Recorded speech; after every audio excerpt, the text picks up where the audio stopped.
One of the reasons I love the industry and I loved the position of CISO is you're constantly trying to just improve, right? You're not trying to rebuild all the time. You know that the business might want to rebuild, but you're there to constantly improve that foundation, continually building your team and continually building your capabilities. So regardless of who comes and goes, you have that foundation and you continue to grow it. You're listening to the ISF podcast for your organization's better cybersecurity. Your host, ISF CEO Steve Durbin, is an expert in leadership, business culture transformation, and cyber strategies for today's top enterprises. I'm producer Tavia Gilbert.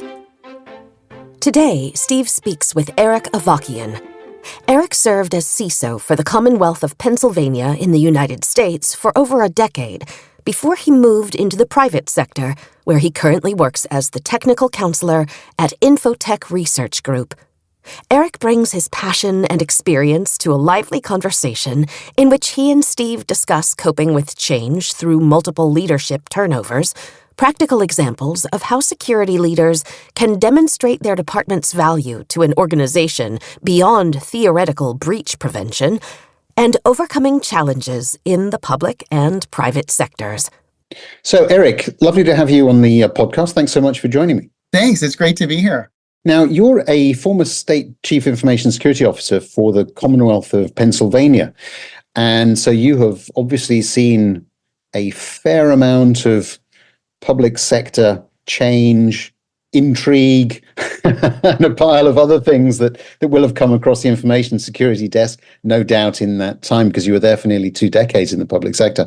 Tell me a little bit about, so that people can understand, what exactly does being CISO for a state in the United States actually look like? What is involved? Well, it's a great question, because it's just, particularly in government, the state CISO is really kind of that glue that really provides the glue between IT and the business, because security is there to really make sure everything's kind of kept up and running, secured. And so it's really, really important that the security team understands the business. And I think these days, and what I've seen over the past, like you mentioned, 2 decades, in public sector even, that security and the CISO role has certainly changed. So it's about working with the business and understanding what the business needs to succeed, that I really think is the biggest change that I've seen, particularly today. So it's about how can security and how can the CISO have a seat at the table from a business perspective and be a business partner and not be the group of folks that say no and stuff like that. It's really about enabling the business.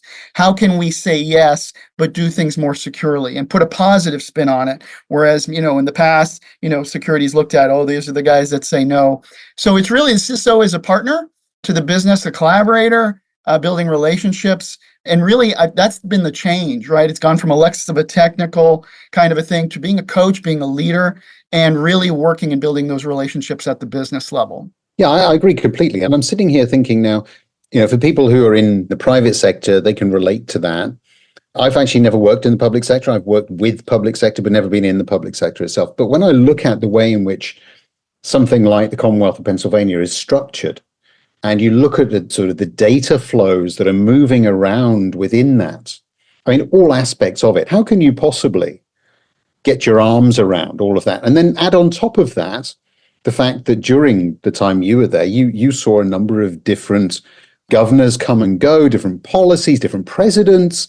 When we talk about change and scope in the private sector, it just strikes me that working at a state level must dwarf that. It's just completely different. Yeah, so you're absolutely right. So to your point, in the private sector, you could be working for a CEO that's there for many, many years. It's very, very steady.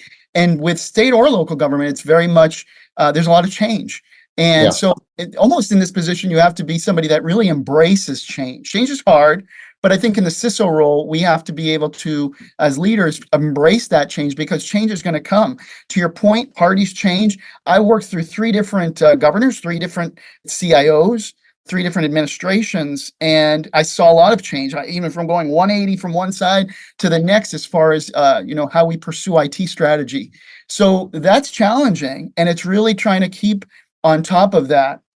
I think it's looking at understanding what that fabric of the overall network and data flows you mentioned looks like, and really understanding that technical architecture, working closely with our chief technology and architecture teams to really have a foundational common architecture that security can then help bolster and understand where are the gaps, where can we identify the important capabilities, so that it's not just putting band-aids on things, but we're actually building an architecture that's built for the future as IT grows and as particularly public sector government services grow, that the public sector that we can kind of be ready for those changes, because when those new governors come in, they might want to do something different. And even if they do, we still have the security foundational elements that don't change, right? So we want to make sure that our security program thrives and can grow regardless. It's not of a D or an R or whoever, risk is risk. And we want to make sure that we are protecting as much as we can. We're identifying and protecting against attacks and really, looking at it from a risk perspective and what's that risk to the business? How do we minimize it? But really having that foundation in place so that we're not constantly changing the security structure or the security architecture, but we're building on it and we're bolstering our capabilities so that as IT transforms to help the business in the future, and we've seen that it can thrive and security can continue to improve over time. One of the reasons I love the industry and I loved the position of CISO is you're constantly trying to just improve, right? You're not trying to rebuild all the time. You know that the business might want to rebuild, but you're there to constantly improve that foundation, continually building your team and continually building your capabilities. So regardless of who comes and goes, you have that foundation and you continue to grow it. Yeah, and so obviously a big need for things like emotional intelligence, big need for understanding overall strategy. And I think you make a very valid point there, which I think is consistent across both public and private, and which I really like. And that is that you're talking about using security almost as being something of a constant, of a glue that's holding things together in a world of ever-changing evolution. And that, I think, is probably for some of the people listening to this, the nirvana, the place they want to really end up in, because as we know, there is so much change out in the space, which is what makes it interesting, right? I mean, that's the other point you're making. Yeah, I think it's really about building that foundation. And really, I get it. So, public sector is political. There's a lot of politics, but particularly, as I mentioned earlier, when we look at risk doesn't understand whether it's one side or the other side. It's just risk regardless. And we want to make sure that we have that foundation, that glue that you talked about, that really is what it is. And so as the new governor comes in, or as they'll have their new initiatives, they might be 180 degrees from the former administration.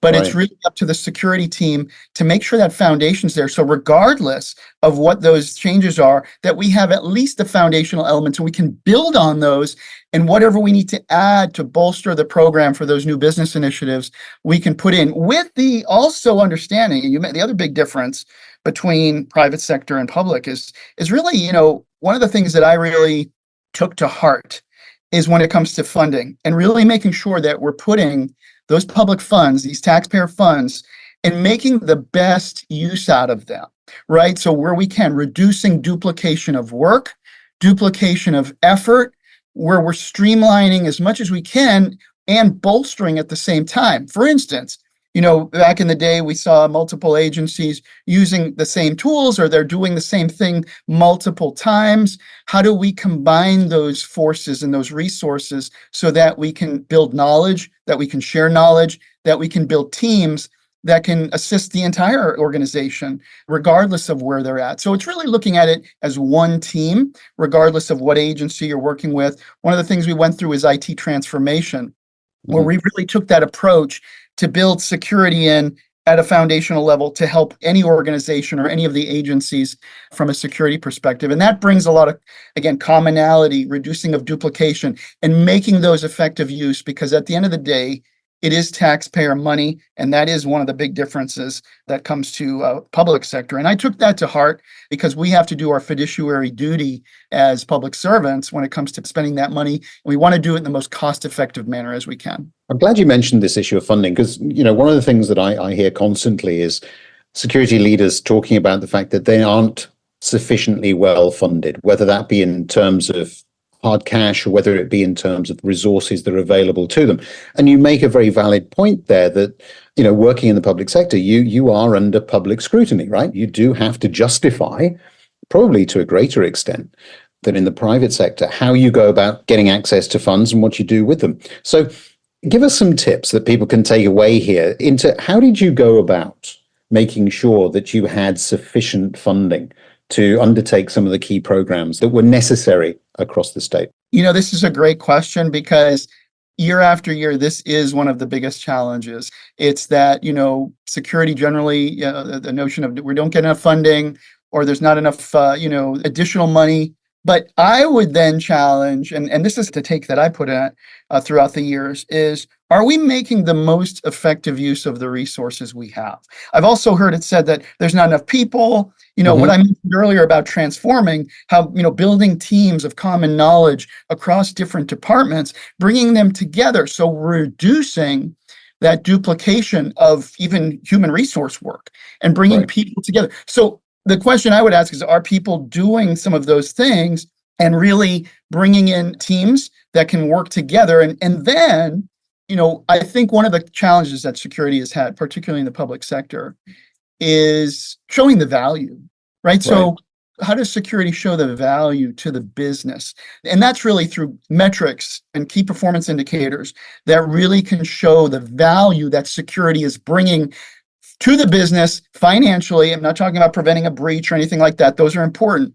But I'm talking about really, how does security, for instance, enable cost optimization for user productivity? And I can run off a whole bunch of different, use cases of return on security investment to show the business that value. And I think today there's a lack of that going on where that there's a lack of that attachment to the business outcomes, that security is still not providing some of those metrics that could help provide that extra level of support and funding for the security program.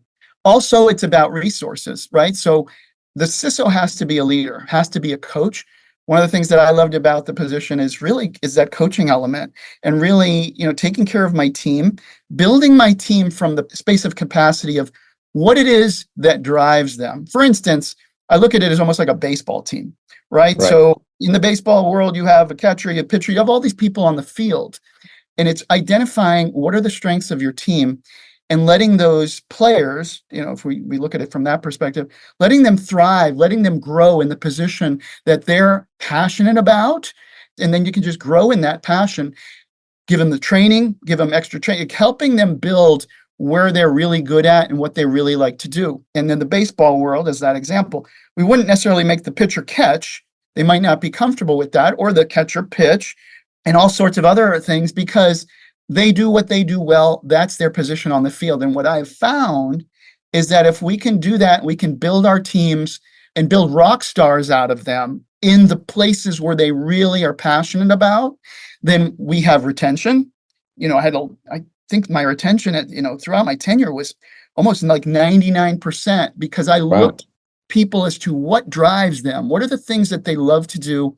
They're passionate about security, but as we know in security, you've got policy, you've got assessments, you've got forensics, you've got incident response. There's so many different areas of cybersecurity, and what are the areas that people thrive, and how do we build our teams so that we have that retention and that we are building rock stars out of our security teams, so we don't really have those resource issues, and we're really increasing that knowledge.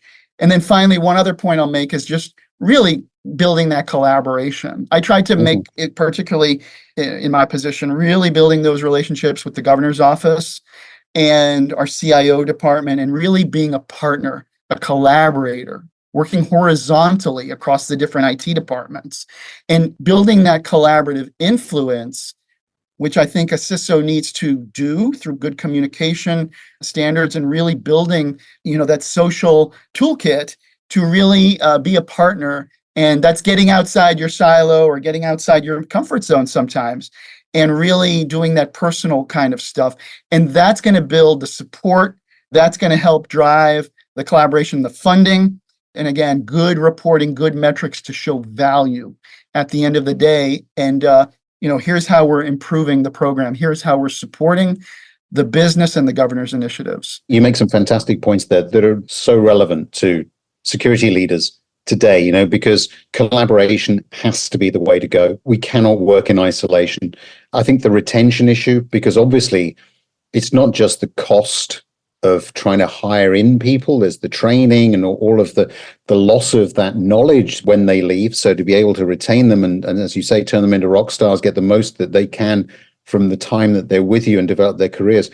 And that first point you made about alignment with the business as a means of justifying what it was that you're doing and adopting what I would call much more of an outcome-driven approach.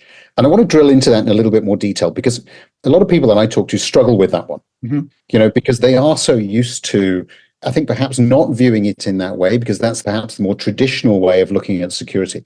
But increasingly, of course, we have to move to that, value-based world and demonstrating that, really understanding how to go about doing that. I find a lot of security leaders struggle with at the moment. So take us into that in a bit more detail, if you would. I love this topic because you're absolutely right. This is something, the fact that I got to work with 3 different CIOs is fantastic because I learned so much. They were all so different. And, I'll never forget one of the times when a new CIO came in and he said, I need you to show value for the security services that we have. Right. And I was like, because that's the struggle, right? It's how do we do that? And so I took this approach of calling it return on security investment or ROCE, right, and really looking at it from a business perspective. So what do business leaders know? They know dollars and cents. How can we show them then how these security services are showing that value back to the business? And again, in the past, I've said, well, we might have, there could be a breach or, we would need to do this. That sometimes doesn't resonate because it's abstract. Mm-hmm. It is important, but it's not tangible. It's not real. Like as far as, we can't really point to it.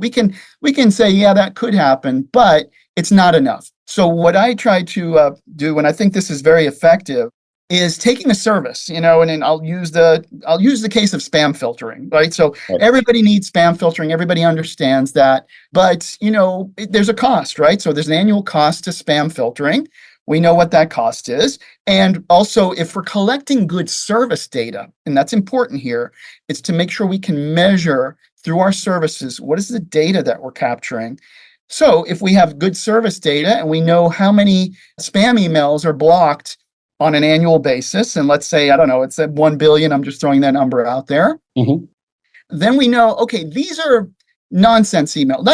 Let's say they're not even dangerous. They're just marketing, spam, just nonsense stuff that if we didn't have the service, what would that mean? That every day, every employee would get, let's say 25 extra emails in their inbox. Right. Well, when you multiply that times 80,000 end users, and you add this up a day, and how much time would it take each of these users to actually look through each of those emails? And even if a conservative 10 seconds, right, for each, then we're wasting employee productivity by looking through nonsense.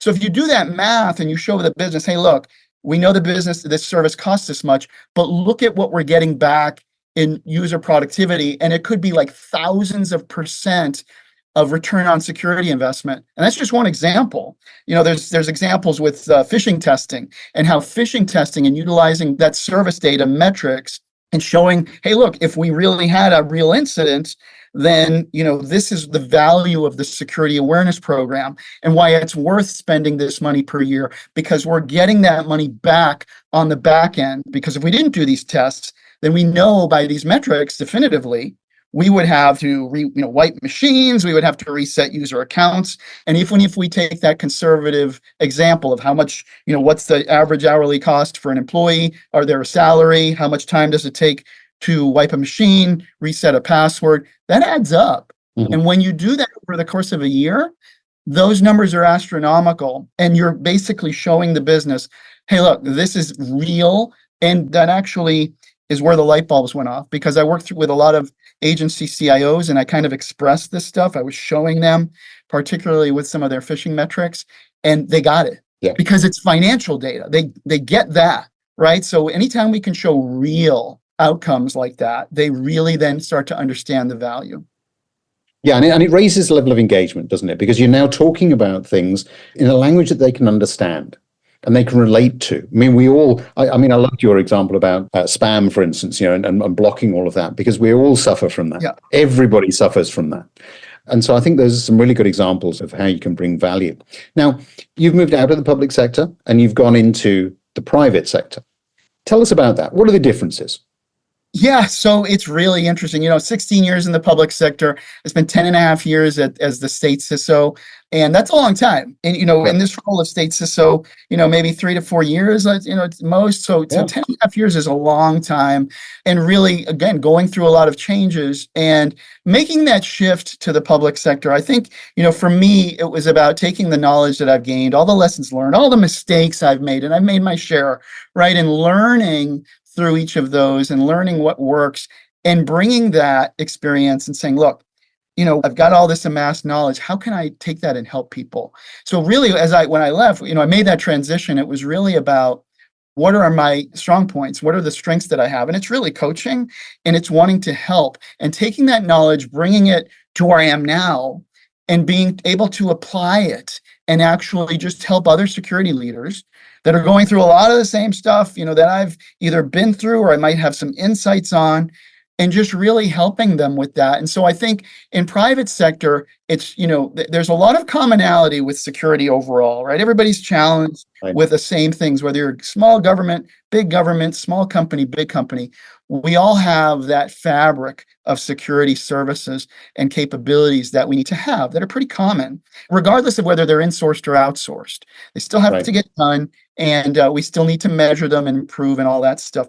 But it's really about improving that. So everybody's trying to improve, but with the private sector, taking that experience that I have and really helping my clients and helping our customers thrive. And I think at the end of the day, it's taking that practical knowledge and applying it practically, where they can maybe not make those same mistakes that I made along the way and maybe get to where they need to go quicker. And I love that, right? Because I think at the end of the day, you're just helping people. So I've loved the transition that I've made because it's just the next step in where I've wanted to go or what I needed to go is taking that and saying, how can I use this and actually help people and help people grow and improve? And so that's one of the benefits, I think, any CISO that's leaving their position, going into the private sector, I would say, take a look at what are your strengths? What have you learned along the way? And how can you apply that as you move into the private sector? You might want to be another CISO at another company, and that's fine. But if you're going into a different area, what are those strengths and how can you use it to help people? Erik, it's been great talking to you. Thank you so much for sharing some of those really insightful examples. I mean, you've really made it come alive, I think, for our listeners with some really practical tips there about how you can, demonstrate in ways that everybody can understand the value of what you do. And I think your energy and enthusiasm really comes across there. So thank you very much for sharing that. It's been great talking to you. Thanks for having me. It's been great. I really appreciate it. Security's a passion, and thanks for having me. Our thanks to this week's guest, Erik Avakian. We'll be back next week with a new episode. If you found value in the conversation today, please rate and review the podcast and share this episode. To become a member, get in touch with Steve directly at steve.durbin@securityforum.org or on LinkedIn at Steve Durbin. Check out all our media and resources. All of it is there to support you at securityforum.org. Don't miss the ISF Analyst Insight podcast, sharing conversations with members about the real-world applications of ISF research. The ISF podcast is produced by Talkbox Productions and Tavia Gilbert. Thanks for listening.